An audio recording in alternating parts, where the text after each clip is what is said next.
Good morning. This morning, for the first time in my life, I am going to be working with quince. This is our first harvest of quince. We've got about another same number of fruit on our two quince shrubs that we've got, and I'm going to be working with this. What I'd like to make with this is some ate de membrillo, which is something that I used to eat when I lived in Mexico that I absolutely loved. Membrillo is quince in Spanish. I'm looking forward to it. So, let's get started.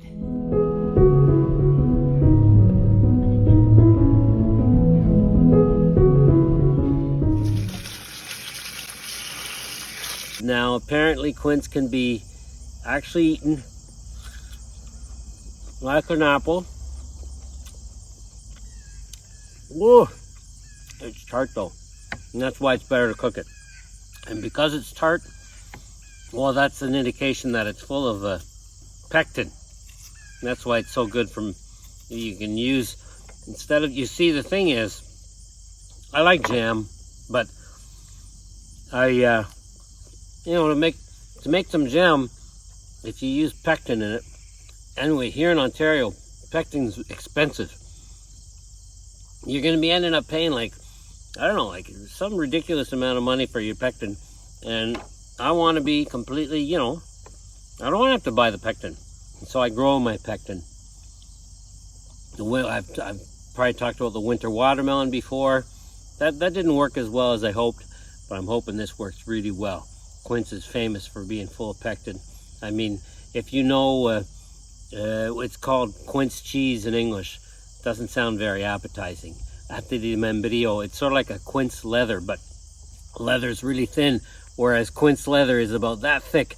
So I'd almost like to call it quince steak. It's sweet and you can bite into it and cut it with a knife and all the rest of it. Anyway, so now most of the pectin is in the skin, but you don't want the skin in your quince steak, right? So we'll call it jelly, quince jelly. You don't want the skin in the quince jelly. And also the core as well is full of pectin, and so, but you don't want the core in your jelly either, but you want to cook it with the flesh. And so I'm going to peel this quince and core it.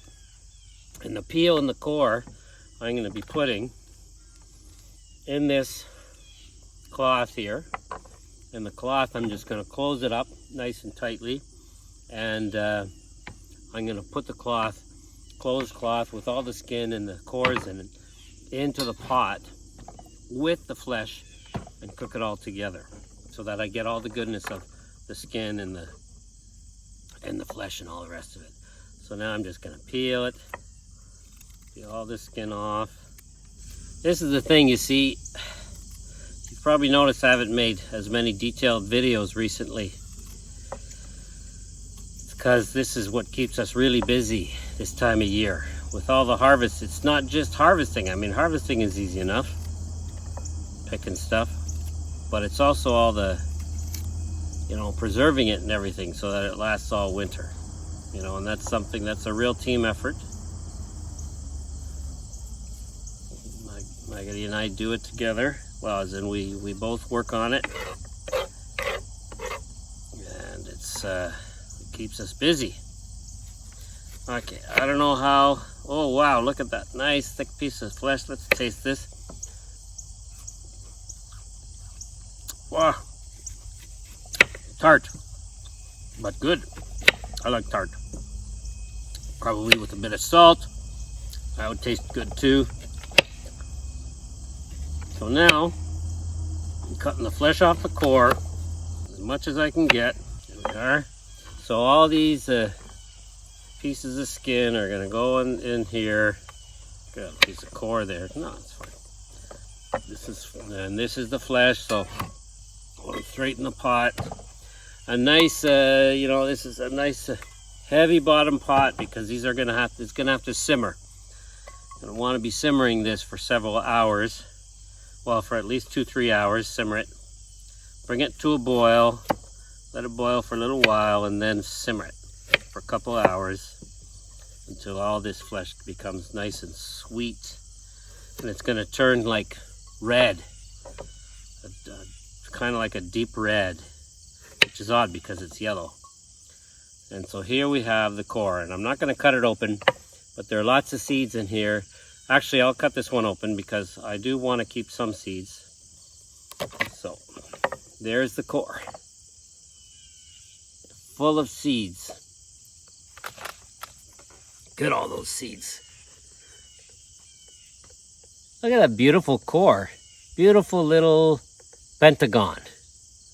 Very nice. Amazing how geometrical nature can be. Well, nature is science, basically. Perfect science. Okay, so these I'm gonna keep to dry. Gonna keep these seeds. I've already eaten a couple of quinces. I made a jam the other day, and I put quince in there, and I kept the seeds. Okay, so let's carry on. So yeah, I'm gonna be simmering it. Now they say you should put a little bit of lemon in there, but I don't understand why they say that, because really quince can replace lemon in jam recipes. I guess it's just to give that extra pectin, but I'm not putting any lemon. I'm not putting any vanilla. They call for that too. I'm just putting in pure quince, and I guess I'm going to be putting sugar in there at some point. But it's basically I want the flavor of the pure fruit, nothing else, in my quince steak. I'm going to call it that, quince steak. My quince jelly. Cuttable quince jelly. This one looks a little bit riper than the other one I just picked, that I just cut. So I'm going to cut a piece of fruit, give this a taste. No, that one's not as tart. Still tart, but not as tart. All right. So there's the skins. Put them into my cloth. You see, so all I'm gonna do eventually with this cloth is I'm just gonna take that seed out of there. Just gonna close the cloth up, tie it shut, and put it into the pot with the rest. Well, not the whole cloth, like I'll leave just the part with the fruit in it, and the rest will be just hanging out. I love ate de membrillo. It's like fruit leather, but it's fruit leather that instead of being a couple millimeters thick, it's like a couple inches thick, several centimeters thick. Oh, it's good. Cut it with a knife, eat it with a knife and fork. So good. And eat it with cheese too, apparently. Like, that's the kind of thing you could put on a cheese platter. On a platter. Yeah, it's really good. So, okay, this core I'm not going to cut open, and I'm going to leave for the pot. Okay, let's see. Let's find a... Actually, this one's... No, that one's not very ripe. And I got a big piece there I've got to cut off. Let's see if I can find one of the ripest ones. Yeah, this looks like one of the ripest ones. Oh yeah. Now it's funny, you know, I kept smelling them over the last month, and they didn't smell like anything. I don't think it ever smelled like anything. Now they smell like a fruit market in Mexico or anywhere in the south. Fruit markets don't smell quite the same here. In the summer they might. But you know, in the winter it's imported fruit from all over the place.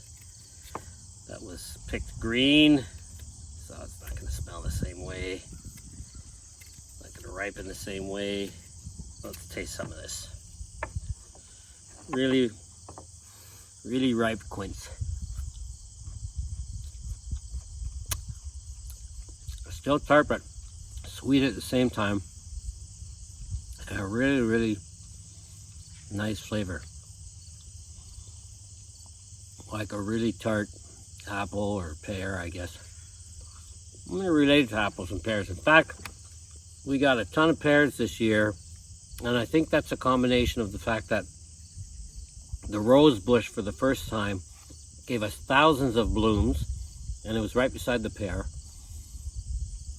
And these also gave tons and tons of blooms, and it was not that far from the pear. And you see the pear was this tree that we inherited when we bought the house. The tree was there, but it never gave any pears. It needed other pears or other species in the same family. Apples, pears, quinces, roses, they're all in the same family, the Rosaceae family. And if you look at the flowers, they all look the same.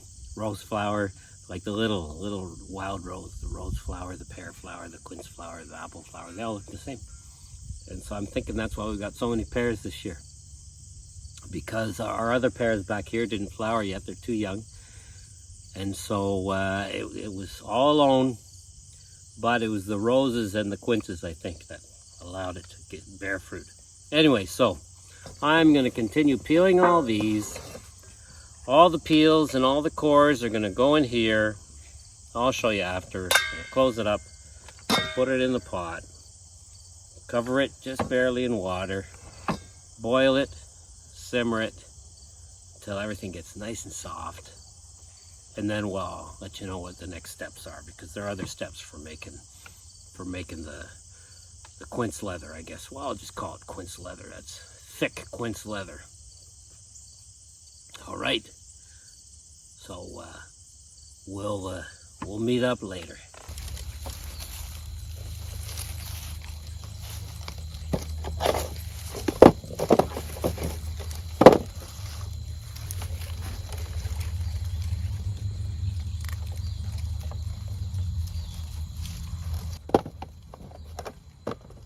When the quince falls,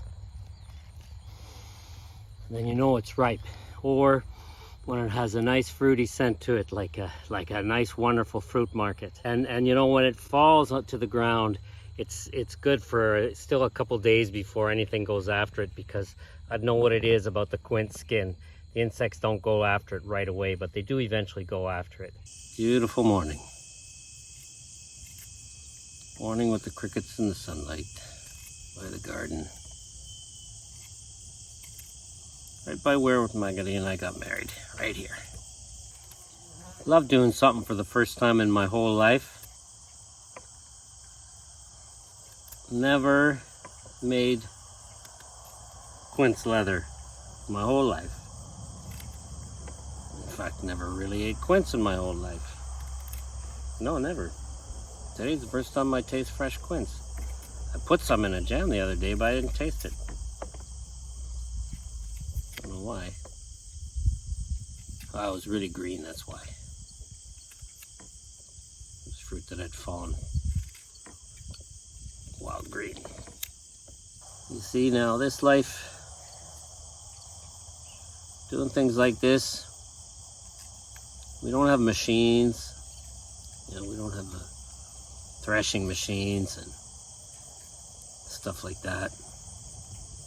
Speed up the work for us. But you see this work right now, what I'm doing? Yeah, it takes a long time.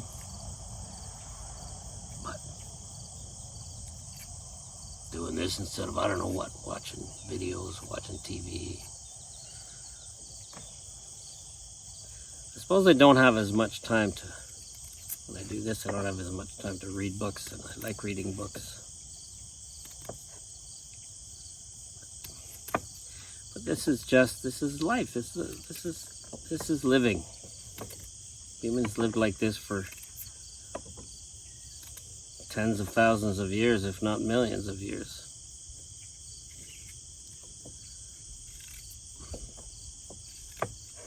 And often Maggie and I will do this kind of thing together, as you saw in that video the other day with the beans. And we'll just sit and chat, sort of like I'm doing with you right now. Sit and chat. You know, so instead of sitting over a lemonade on the porch or over a glass of wine, over a milkshake. We sit over a piece of fruit that we're cutting and tasting every once in a while.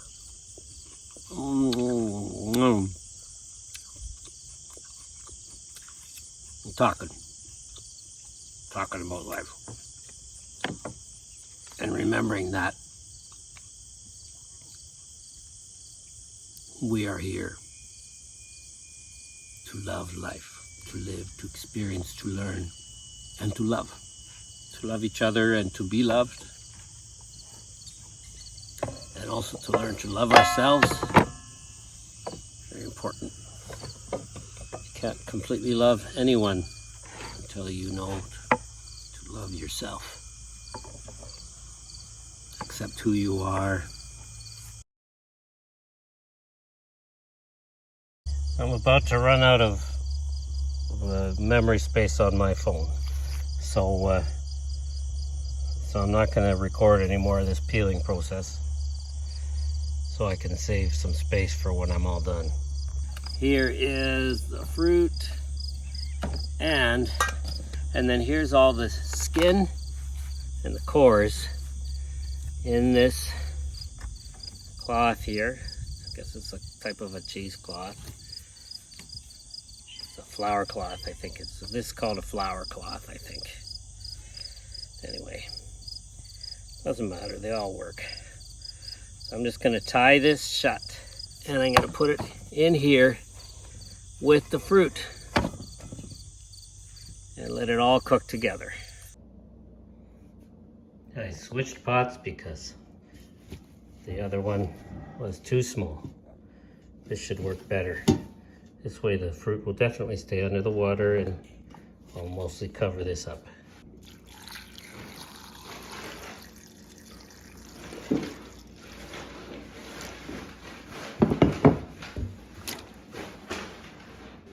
It's going to be evaporation, so I can put extra water. So I made sure to cover all the fruit along with the flour cloth that had the peels and the cores in them with just covered with water. Brought that water to a boil, and then lowered the heat a little so it wouldn't boil too high, and kept it bubbling for about 15, maybe 20 minutes. Didn't take that long for the fruit to get really soft. And then I just let it cool. And in fact, I let it cool overnight. I didn't feel like finishing it that day. And then the next morning, I squeezed out the flour cloth to get all the juice out of the skins and out of the cores. And then the mix that was left, I had about the equivalent of around 2 quarts of mix, of paste, let's say, of fruit and water. Around 2 quarts or 2 liters.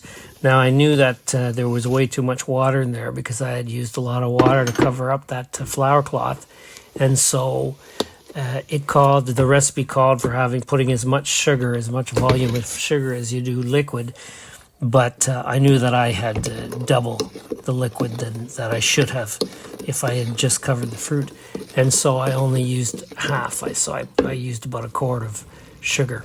A liter of sugar for the 2 liters or 2 quarts of liquid I had. Mixed that in, and then it only took about an hour to get it to reduce to the point where, as you will see, I talk about the liquid being thick enough and being ready. After about a half an hour of boiling, simmering, strong simmer. Every once in a while I take some and I see how it's gelling in the fridge. This is starting to gel, but it's got to be a lot thicker than this.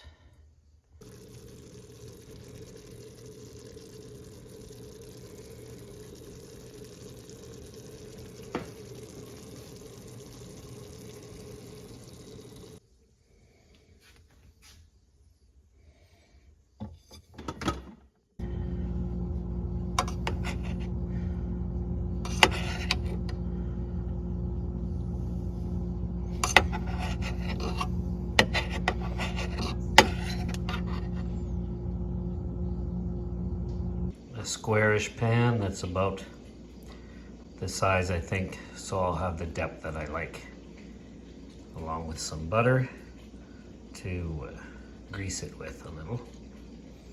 You know, maybe you don't need to grease it, but I don't want it sticking to the parchment.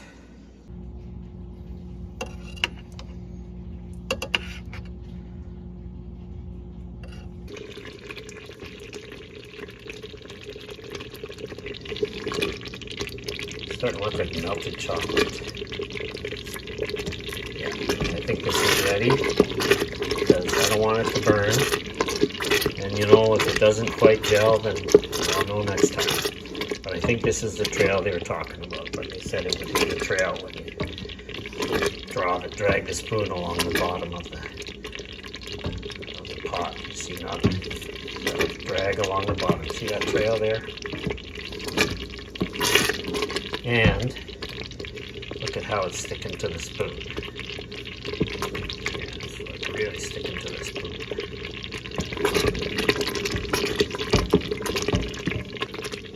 Just going to do one more check of the one in the fridge. Oh yeah. Yeah. Look at that. It's ready. Time to transfer this to the casserole. Flat bottom casserole. So I just took it off the heat, and look. See, there's that trail. Now it's actually, you see? There we are. Here it goes.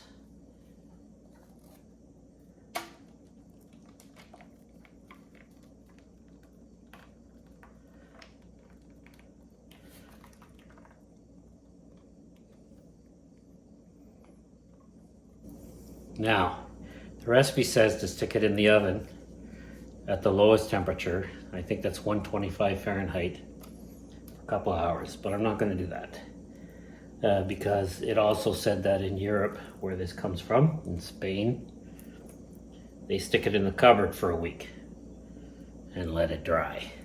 I'm not going to do that either. I'm just going to let it dry until it's dry, however long that takes.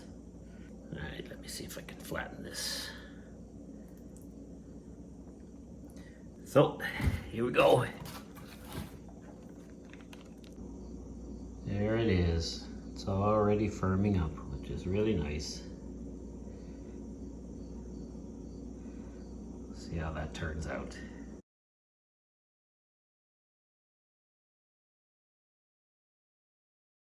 So, it's been 3 days since I made this quince paste, and it's been sitting in here just on the kitchen table for 3 days, and now we're going to take it out and test it. So here goes. Just going to plop it right in. Here's some other quince that I just harvested. So let's go.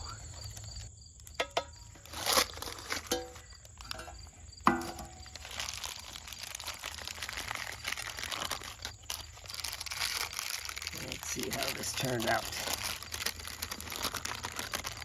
Ooh, look at that. Okay.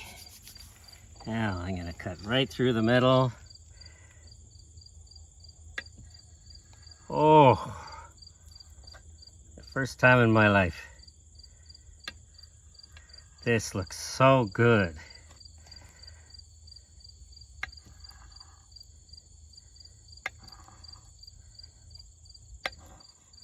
Okay, let's take a piece. Oh my goodness. Look at that. I feel like I'm back in Mexico. This is even thicker than the ones that I used to buy at the grocery store down there. Okay, now.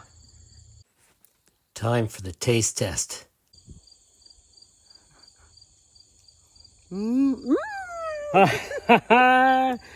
Does it remind you of your childhood? Yeah, this is so good. Okay, here goes.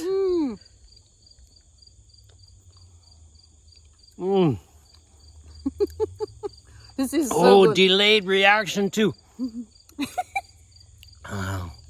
Mmm. A little bit for me. Oh, finish it. Mm-hmm.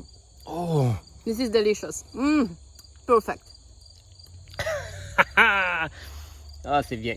Hein? Je peux le finir? Yeah, you can finish. Quince paste. Ate de membrillo. From this to this. Sugar and quince with a little bit of water. I had a lot of fun making this video. I hope you liked the video and I hope you found it useful. If you liked it and you found it useful, then please share with your friends. And if you haven't done so yet, then subscribe to our channel. Support us just by subscribing. And then maybe you can see some more of our videos. So have a great week and we will see you next time.